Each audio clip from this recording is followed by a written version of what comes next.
chỉnh ta tàu chưa chỉnh tòn nâng mua thích cầu sau thích cầu muốn lên chống để cho bé catch up này nó tăng này. Just go slow now. Hopefully it'll be faster. mà như lúc thích cầu nè là cho nó có thích cầu Lúc hậu thích cầu nè họ bé chỉ bỏ xa chỉ nè thì cũng chỉ có trọc thì à lẽ tại sao nó muốn bông tông thế thì có chỉ bỏ bông tông thế thì thôi là chỉnh tiền cũng bỏ thế nên đọc răng lô thế luôn nè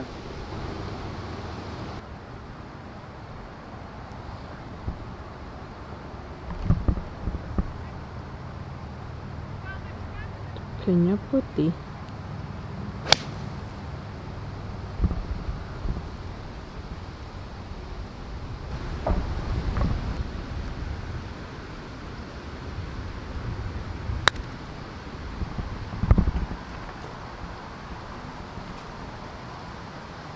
rồi dân luôn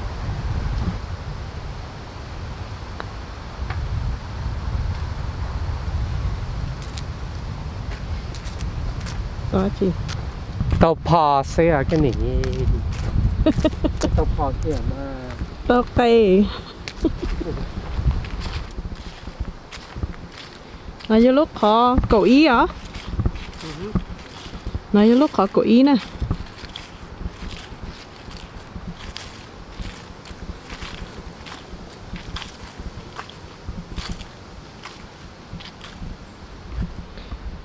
nó là cho lúc họ cậu ý nữa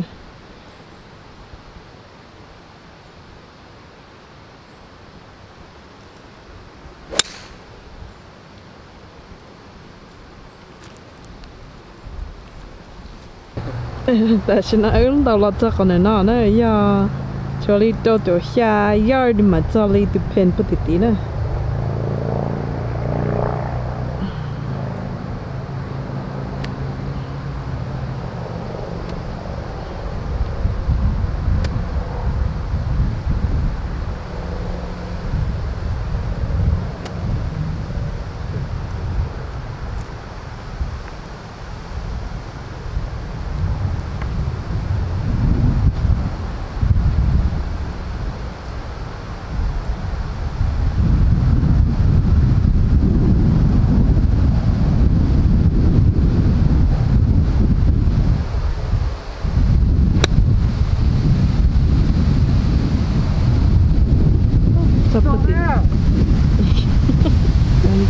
đầu là cho tí nó rồi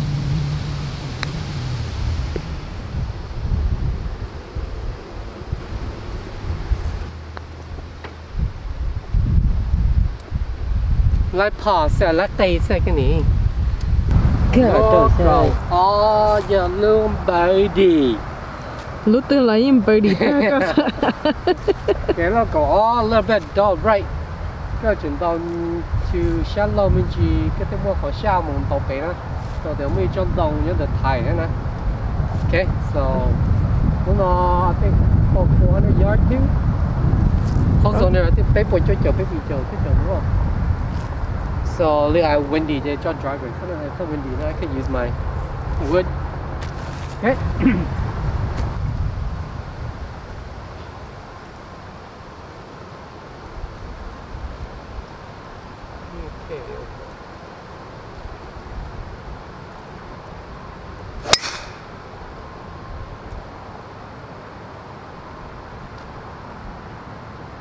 Okay, a little bit loud. Want it? alright trên đầu lúc họ bỏ này nó là second shot đầu là cho con này nó là chỉ phanh đầu toàn đầu to thì đầu đánh cho lại từ chỉ nhá bu về bé này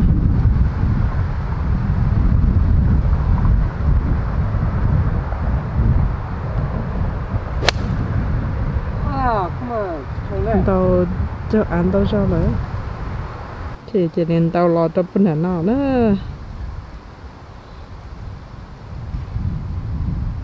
trên tàu lên nó hơi chỉ lấy birdie đâu có gì đâu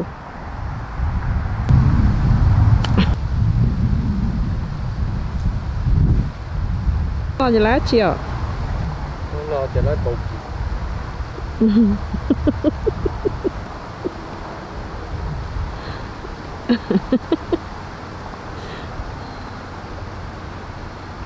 Nên đặt thanh thảo sò thôi.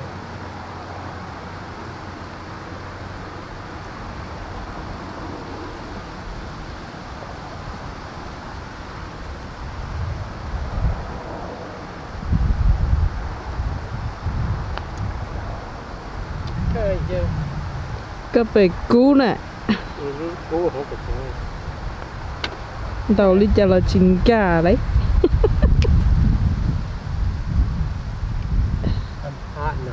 Nó giờ lúc họ thì có bé Bé thì chỉ mua chua chứ không có do thì phải chỉ có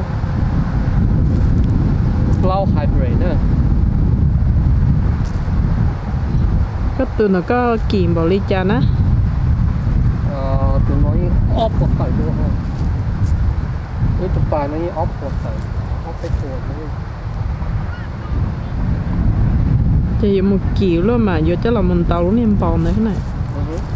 Thì chỉ ní cả ít tiệt á cho nên cái vô chỉ như cả là có chụp bầu này nữa. Đó. Nhớ là yêu tê chỉ chấm một gì thì chỉ nhớ là nó tê chỉ một thì hả?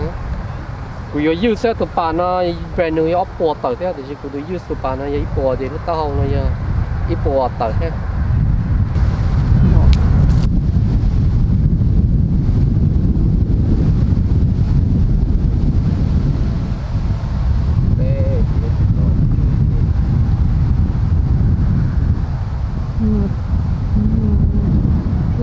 Tôi cho lát để xem rong lừ mà tay lừ sẽ đấy.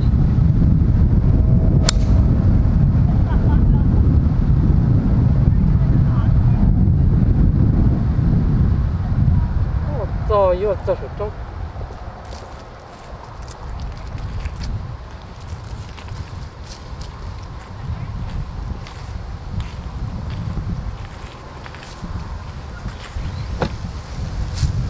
Này yếu sướng góc nè. Cú sướng ấy ít bò ha, này ly giờ thả hết nè. Tao là cho nó nè.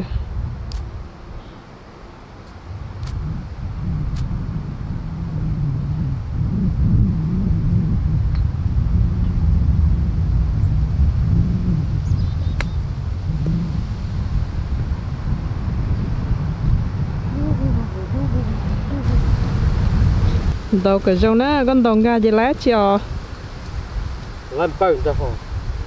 Đâu cái trong còn ga cả lái bơm nữa.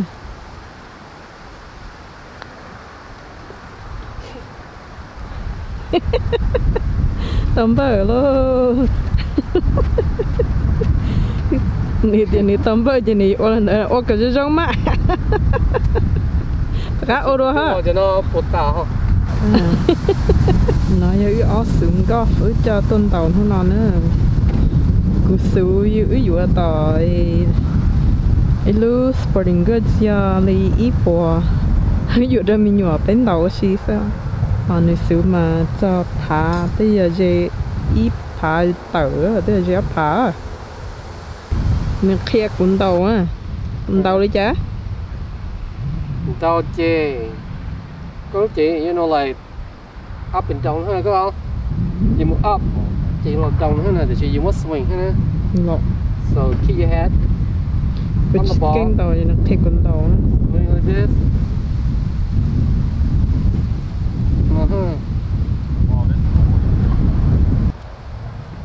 Nó nhớ khỏi cột lâu nữa. Xin nào.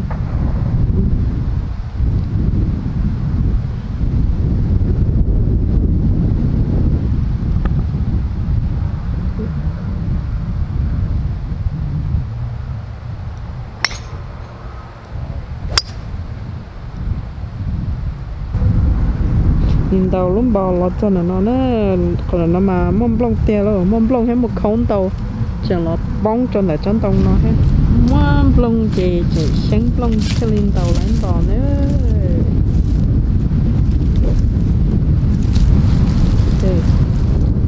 mông blong cây nữa tiếp phát vào chuyện nhớ cho nên dẫn tàu mù nữa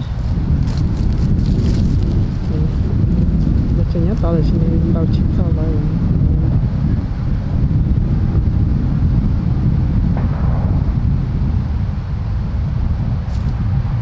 trời nếu mà sao mới mong vòng này vòng rồi chơi lỡ lạp tùm vòng cơ liễu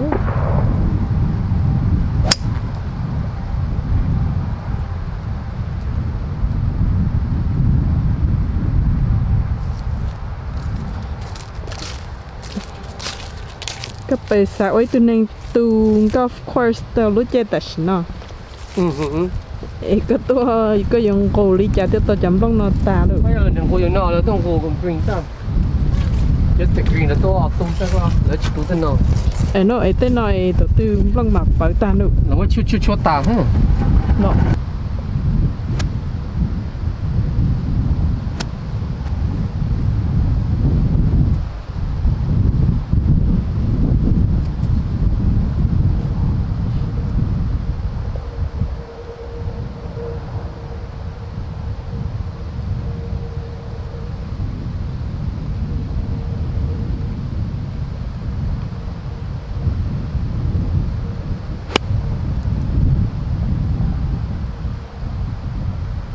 ôi giờ thâu cho này sáng đầu vào nói tuần đầu để xí mông bông lươn tàu cái nó nên tàu đỡ chứ thì này tuần đầu là chỉ này tua nữa chỉ cho lúc chơi thì xin là chỉ bông lư bơ lư chỉ trong câu này nữa thì đầu lúc chơi nó con đầu lên nó là hoa do ít khó kỹ kỹ cho thế và dù đầu đi chặt lên ra thế cái chỉ còn đâu đó trong lo con này nó đó cái chị chém lông giấy bây giờ các trâu đua chị chả có lấy đâu hả cái này cái chém leo chơi nó chỉ phải chém lông liệu cái không bao thổ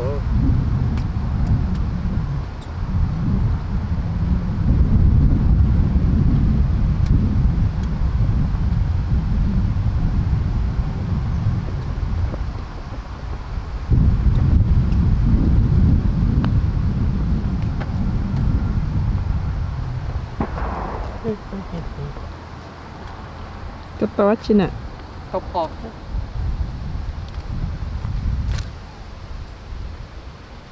tớ phá xứ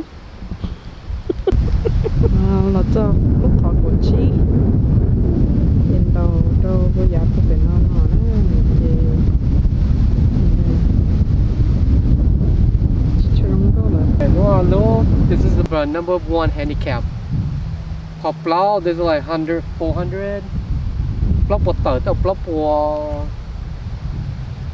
một bế châu nữa, plow một nền của plow bế châu này. Hoặc plow từ dưới nó, ní cái là nhớ theo cái bột tiêu về, cái đồ left thì nhớ bunker, cái đồ right thì bự, cái chuyện đồ nhớ lon trang này, so it's kind of narrow. You can see it's kind of narrow, plow.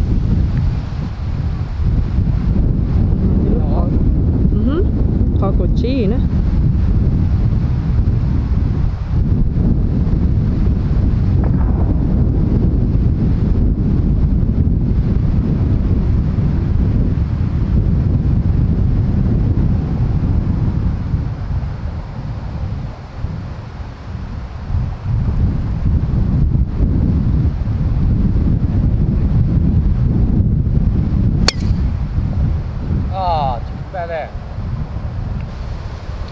thằng muốn bao lọc cũng được rồi nào thì để biết chẳng nhấp bể thì nên nhấp to tại sao nó lên đâu mà lo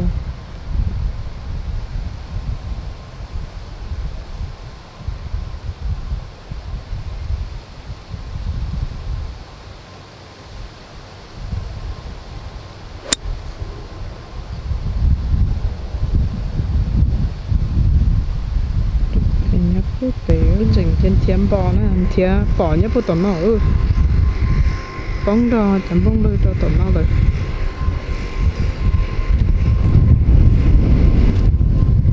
chỉnh đấy cái nữa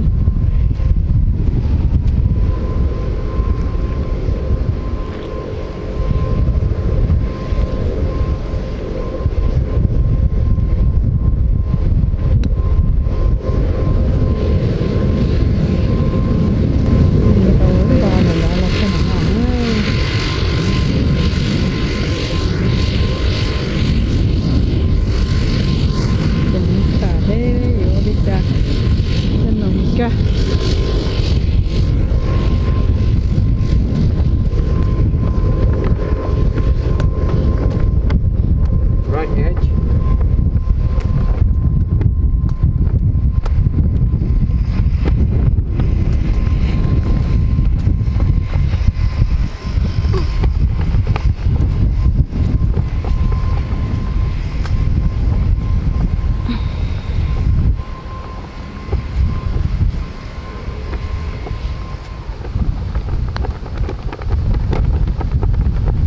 Kìa đó. Đó chị ạ. Par. That's a long par 4. Should be a birdie. I like 233 yards in.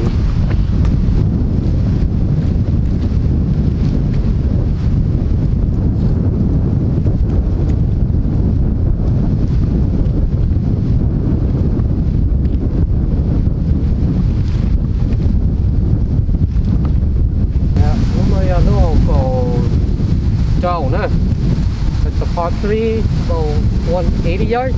I mean 190 yards. She downwind. Ooh. And it's really slopey out there. It's gonna be hard. But since I play from the blue, I'm going to finish it blown. No, change that. Down blue hết. Trên này trên nhấp thì tía. That's not my tôi chưa lo cái gì nữa. That's all right into the wind too.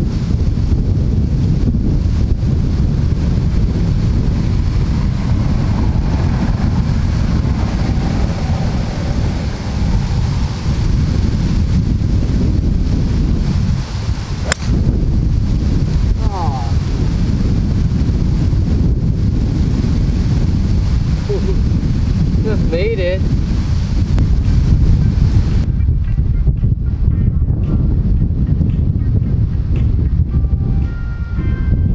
Đâu có tự lo cho nó bỏ bóng nó.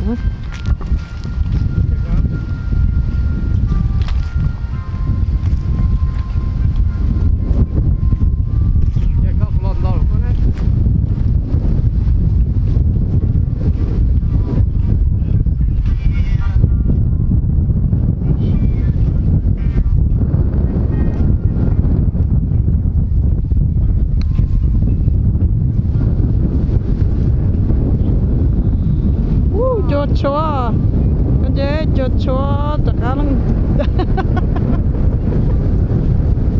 muốn chúa cái chúa muốn chúa bún ở nó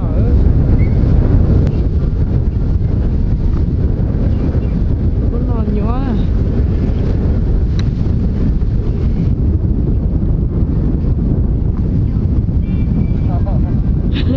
nở tàu cho chúa tất cả bóng lọ đi chỉ nhỏ liền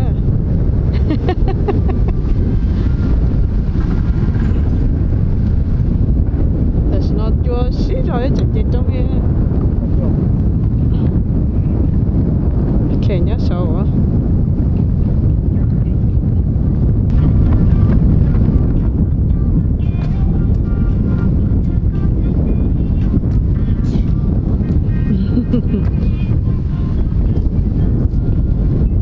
bây giờ lúc đó tổ xa nè chùa cây lía thì nó chùa trốn đã khá tổ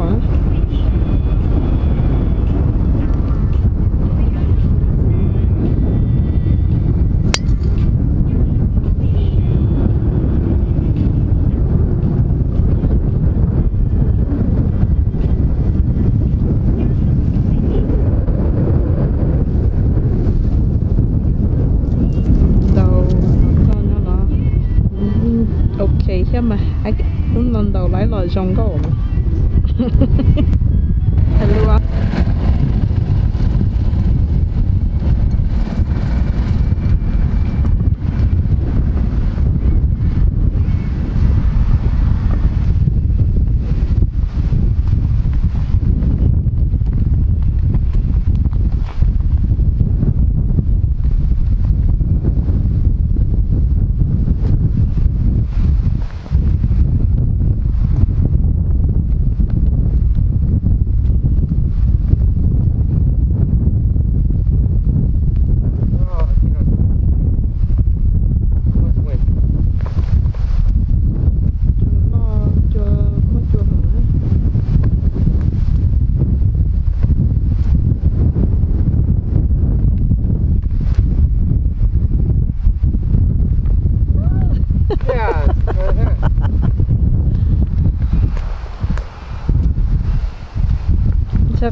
ra ha.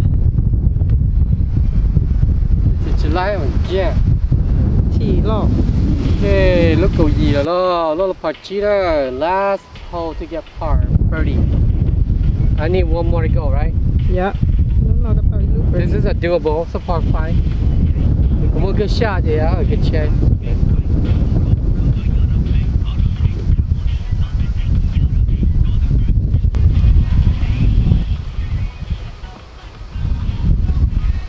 Một cái trận hay thế không? Accident.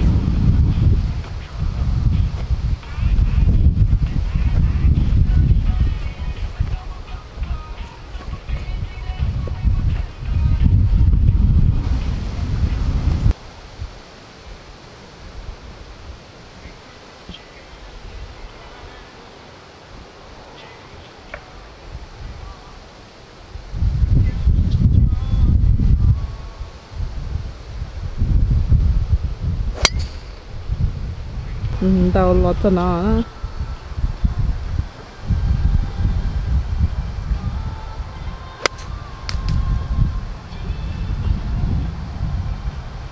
Nhưng tao giờ tiền rồi nữa. Tao bây giờ trong theo lái birdie nữa. Chúng tao chỉ lái vậy cái chỉ lái ở một chế nữa. Tiêu ta nữa.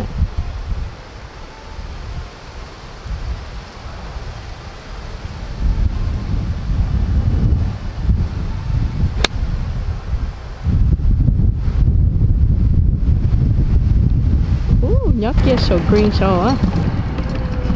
Đầu đế chạy nhanh đế luôn lên nhá. Chầu đế á.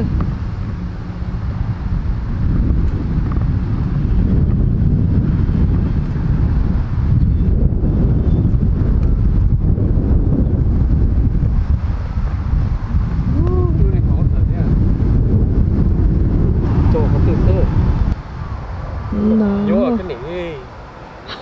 Chỉ lấy em birdie luôn.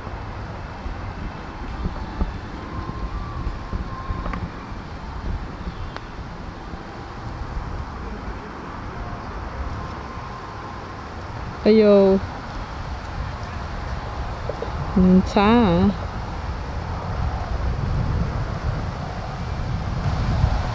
Đâu còn lấy đâu còn cái phải che cho lấy birdie đó.